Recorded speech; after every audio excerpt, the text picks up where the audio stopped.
Welcome, Greek U Nation, to episode number 175 of the Greek University Fraternity Foodie Podcast. I'm your host, Mike Ialon, CEO of Greek University. I'm a speaker and author of the book From Letters to Leaders, Creating Impact on Your College Campus and Beyond. We call these episodes the Fraternity Foodie Podcast because there is nothing like great food to bring fraternity and sorority leaders together. Fun fact, I usually work out every single day, but this past week I was speaking in New Jersey and in Georgia, and I didn't work out at all. I wasn't sleeping right, I wasn't eating right, and I got totally out of my rhythm. Just like my next guest, I think it's important that people see us as human beings that just go through different seasons in life. I'm getting back on track this weekend. I'm going to be eating healthier. I'm going to be working out again. But it's important for you to know that we all get off track sometimes. It's totally normal. It's human. Guess what? It's okay. It's just okay. Our next guest is Joe Rinaldi. He grew up in Westfield, New Jersey, but now he lives in Philadelphia, PA, with his wife, Michaela. They are both doctors of physical therapy, but that title doesn't and will not define who he is. He is Joe Rinaldi, the human being and child of God. He is here to serve, to love, to encourage, inspire, and leave the world a better place than he found it in everything that he does. Joe has a desire to make a true and positive impact on the people around him, and that's the contagious attitude that he wants to spread.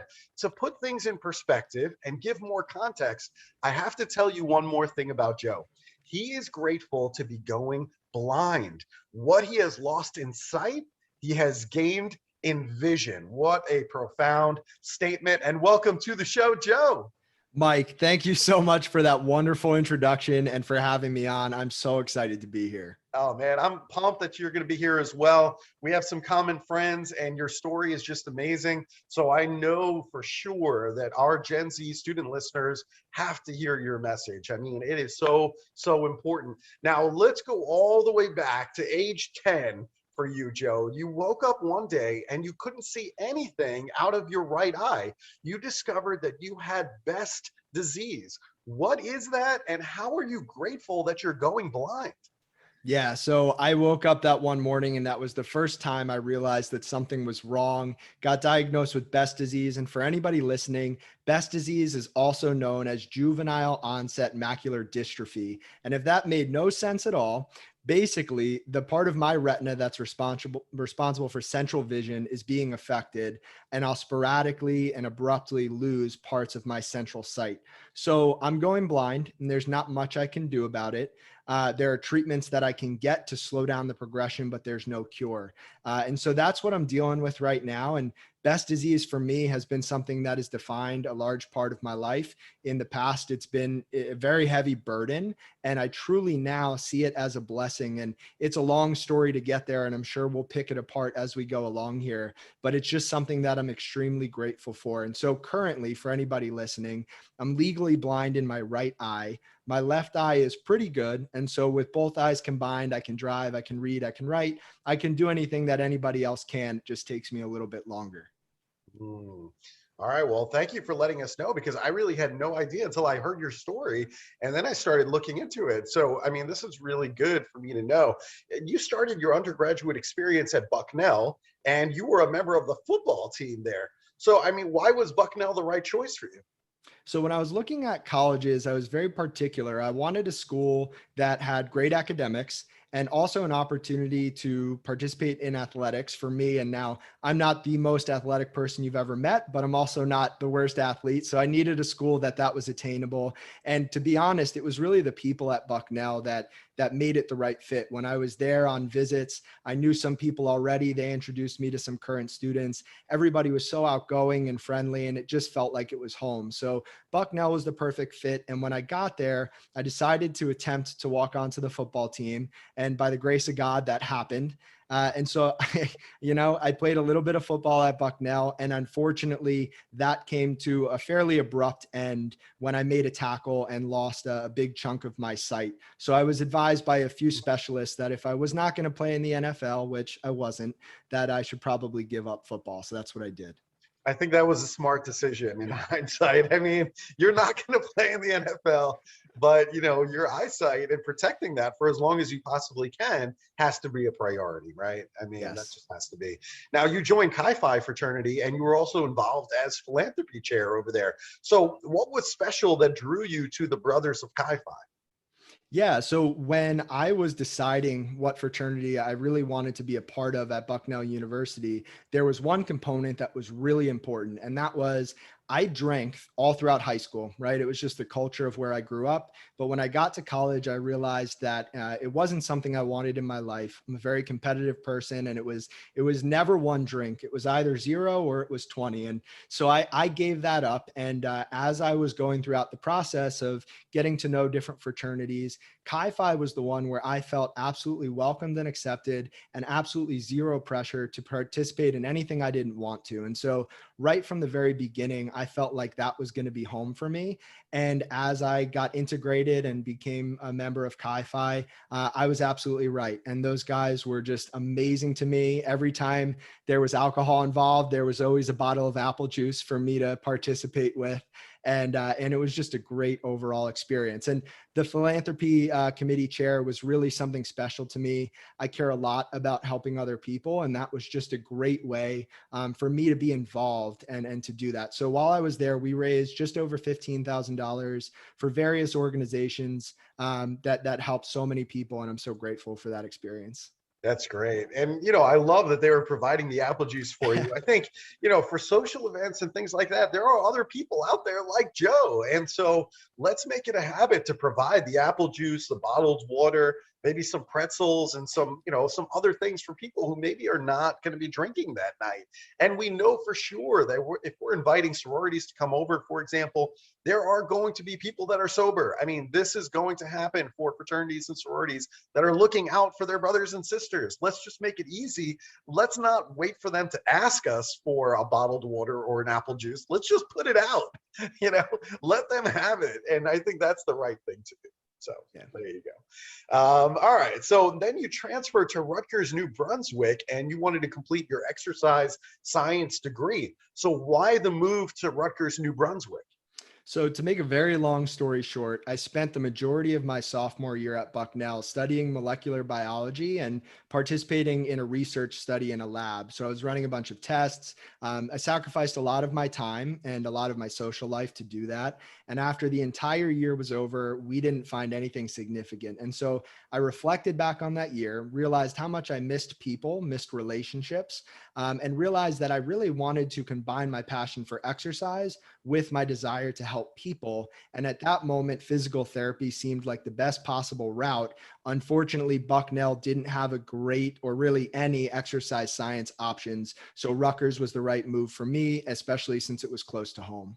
Got it. All right. That makes total sense to me. And then eventually you got your doctorate at Drexel University in 2019. You worked as a physical therapist. So talk to our audience a little bit about your observations after being a physical therapist for 2.5 years. What was that like? Yeah, so being a physical therapist is amazing. It's one of the best professions, in my opinion. Now, don't get me wrong, every profession has its problems, but by and large, you get opportunities every single day to help people. And what I love the most is when people come to physical therapy, I used to think it was because they were in pain. Now I understand that they're coming because their pain or their injury or limitation, it is stopping them from being who they want to be. And so there's a deeper layer beneath the pain, and that's where the relationship aspect comes in as a physical therapist. And as somebody who loves people, that was the best part, was getting to know somebody on a deep level, getting to meet them maybe in a vulnerable or low place, and then guide them and really walk with them as you move them toward where they wanted to be. And so that process of walking hand in hand with people through their struggles was really one of the best parts of the job. Yeah, now I can see why you're a good physical therapist. It's your love of people, genuine. I think that is fantastic. And now you started Project Endure to help yourself and others find strength in the struggle. So what is Project Endure? How are you going to help others with this project? Sure. So I left my job about 3 months ago because I felt like I could make a bigger, more unique impact in the world. And I created Project Endure. Now, in all transparency, Project Endure started as an LLC that was just going to be an umbrella for everything that I did, the coaching, the writing, the speaking, so on and so forth. However, as I got more questions from people like yourself, I realized that Project Endure really could stand for something much bigger. And so I love the phrase, you can find strength in struggle, because it has been absolutely true in my life. So really the mission of Project Endure is to build community, a community of people who are all striving to be the best versions of themselves. And along the way, we'll do hard things together. So the month of September is the cold shower challenge. I have about 60 people, each individually taking cold showers every day. And we come together as a community and talk about our insights. And it's really a difficult thing to intentionally step into an uncomfortable situation every day and show up for yourself so that you can better show up for other people. And that's really what Project Endure is all about. Wow, I love it. All right, sign me up. I'm down for the cold shower, so I can make that happen for you. I'll send you the invite. All right. Send me the invite. I love it. Now, you also said that the luckiest people are the ones who are prepared and willing to jump in when the time is right. The people who work even when there is no luck. So, talk to us a little bit about how you prepare for every single week that you have in front of you. Sure. So, let me backtrack real quick. I love quotes and I would love to be quoted someday. Maybe that'll happen. But I think one of my favorite sayings that I'm pretty sure is mine is you can't have above ground growth without below ground work ethic. And so to me, it's the people who are working when nobody else is watching. Those are the people who are putting themselves in a great position to capitalize on opportunities. And that's what I'm all about. So every day for me starts at 4 a.m. I get up, I make some coffee, I prepare for the day, I journal. I love to journal because it just helps me clear my mind, set the intention. And so I go into every day prepared for what's ahead. I'm a big scheduler, so I have everything planned out. This podcast is right in the center of my schedule today. And so I know what to expect, but I also prepare myself by asking the question every single morning, what's one thing that could trip me up today? And I think about my day, and maybe there's a technical issue with this podcast. Maybe something else happens, but I prepare mentally. And then the next question is, what am I going to do if that happens? And so I have a backup plan. I've thought through that. And some days are more detailed than others, but I think for me, it's all about being intentional, being forward thinking, but also being able to be in the present moment and realize when there's an opportunity in front of you and trust that you've put in the work to be ready for that opportunity. I love that preparation. I mean, to me, it almost reminds me of like a Tiger Woods type preparation. I mean, that guy was out, just constantly just hitting, after everybody else had gone home, after everybody else was in the club eating and drinking, he was just out there just hitting over and over and over again, even though the sun had gone down, it's dark outside, and there's Tiger Woods practicing over and over. And all of his competitors just looked and they're like, who the heck is this guy out there just practicing over and over when it's dark out while we're all eating and having fun? And you know what? Eventually Tiger Woods came back to eat their lunch. Yep. And so, I mean, it just reminds me of that work ethic. I admire it. Thank you. I appreciate it. The background on my computer is actually a quote by Mark Hayden, and it goes like this: the extra mile is such a lonely place because most people who go there look around and think, wait, nobody else is here. Why am I doing this? They leave never to return. That's why the extra mile is such a lonely place, but that's also why the extra mile is a place filled with opportunity.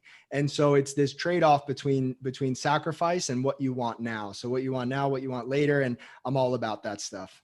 I love it. That's a great quote. Now, with fitness, people often get discouraged when they don't have immediate results. I see this happen all the time. So how can you build that consistency over long periods of time?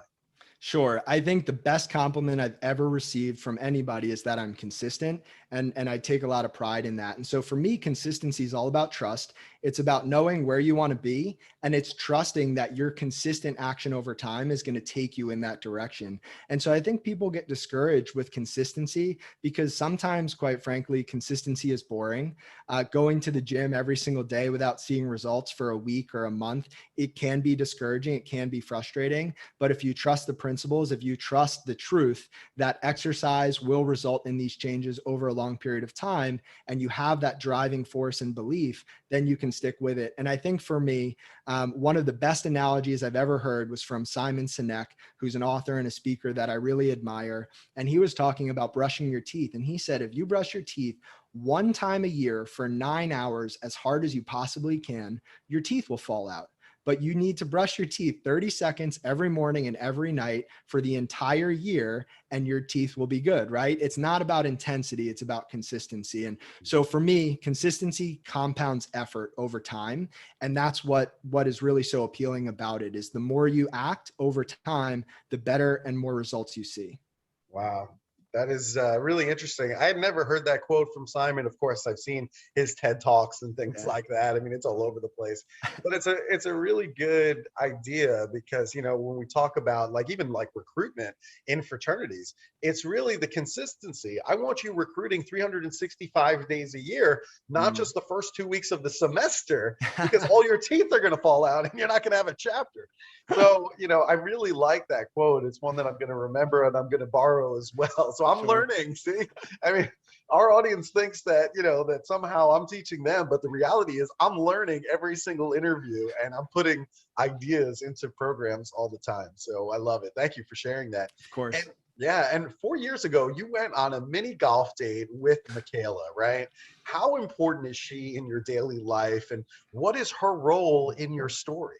Yeah. So Michaela, my wife, is she is my story, and it's a long one, but I'll condense it. And so when I went to Drexel University to pursue my doctorate of physical therapy, it was right after I lost a big chunk of my sight again. And so I was in not a great place. And that first year of school was really a dark one for me. It was a place where every single morning I woke up, and no matter how hard I tried, I just couldn't make myself feel any better. And the craziest part was, from the outside looking in, I was the kid in the front of the classroom, getting straight A's, friends with everybody. Life was good, but on the inside, it wasn't. And so it wasn't until I started spending more time with Michaela that I started realizing more and more that life is bigger than just me. And it was really the moment when I realized that she was the person I wanted to spend the rest of my life with, that I felt a responsibility to be the best version of myself. And there was no more feeling sorry for myself about my eyes. There was no more making excuses, because now it wasn't just me. It was me and her, and someday a family, and all of the people that had invested to me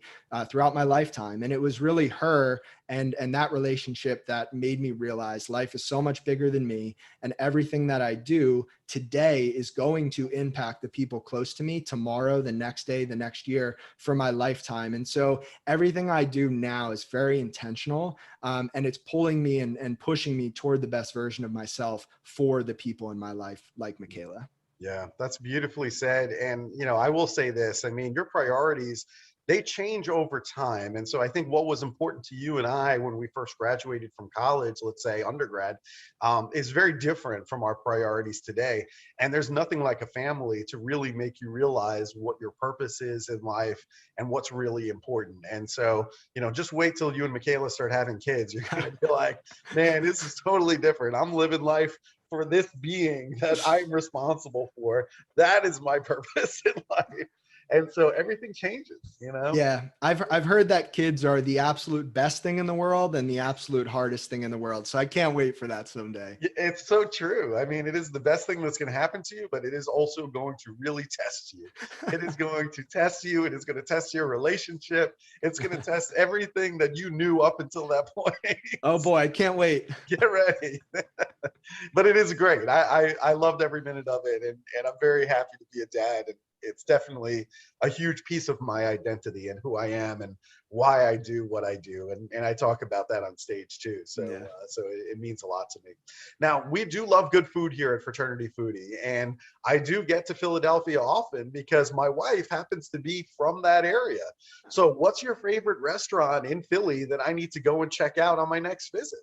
So I've got two for you. It's called In Riva. It's an Italian restaurant. It's right by the river on Kelly Drive in Philadelphia. That's great. That's where my wife and I eat frequently.